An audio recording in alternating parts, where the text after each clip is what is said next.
The time has come.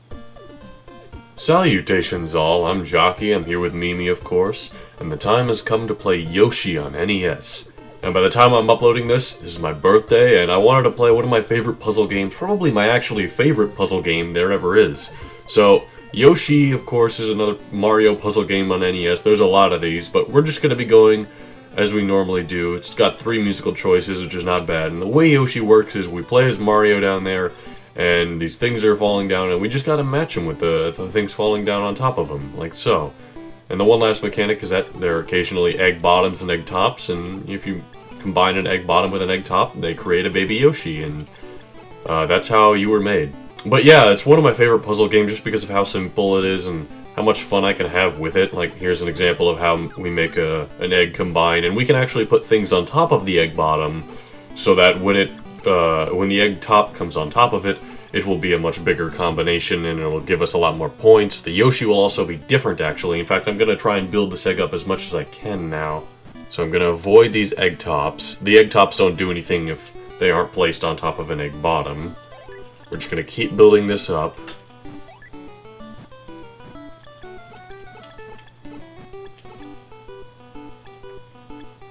We're going to avoid the egg top one more time, and then there's an egg top. It's at the very limit it can be now, so let's see what this does. And we get a giant Yoshi. If we did it one less, then we would just get a winged Yoshi, which is a thing that's in when you give Yoshi a blue shell in Super Mario World.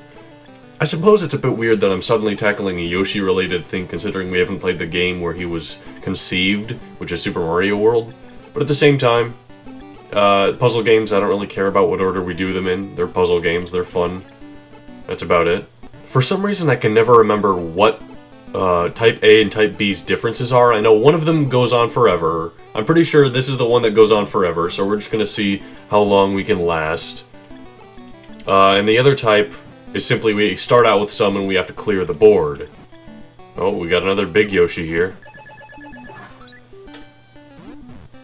And it looks like that was worth quite a lot of points. We're gonna see if I can make it to, let's say 5,000 points. That should be a good amount, right? We can also collide egg bottoms with other egg bottoms in case we don't want to get a Yoshi, but Yoshis are worth a lot of points, so we might as well. That's definitely what we're going for in this game type. The other game type where we're trying to clear the board out, yeah, you can get rid of eggshells if you want, like here. There's also, of course, a bit of hindsight as to what is coming up. You need to pay attention. This is one of those NES games, and I might bring this up in the Final Fantasy playthrough. When I first had an NES, I didn't have a lot of games for it.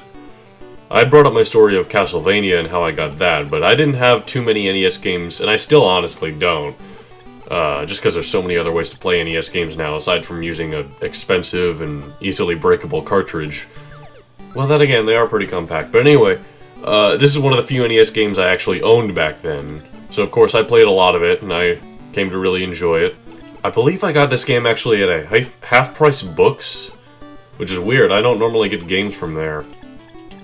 Uh-oh, almost got the bottom eggshell on top of this other bottom eggshell that I'm building up quite well right now. Alright, where's the top of an egg? Oh, there we are. Whew. Wing Yoshi, that's not bad. And then we can also do this. The speed, I think, is increasing a bit right now. Get another egg. Oh, and there's another top eggshell. We all are also, in addition to getting points, we're getting a higher level, which I believe inherently increases the speed, but you can also change it at the start there. I do normally start at low speed just so I can get back into the groove of things, because I don't play this game too often, even though I do really like it. Oh, and as you can see, they're now dropping 3 at a time. That's alright, though. And it only happens sometimes. Like, now it's back to slightly lower speed and dropping 2 at a time. As you can see, I do much better at this game than I ever do Dr. Mario. I certainly played this one a lot more. Let's see if we can do this. Whew, okay. That was a nice match right there. I'm kind of cutting a lot of stuff out just because I need to pay attention to what I'm doing at this point. Oh, there we go. There's the top egg. As you can see, the Yoshi in the corner there is getting more and more, I guess happy is the word? I don't know. There isn't much of a story to this game, as is the case with a lot of puzzle games, but, you know, there's there's thought you could put into it, like, why are we combining these enemies with other enemies, and why is there a Yoshi in the corner there who gets larger as we create more eggs?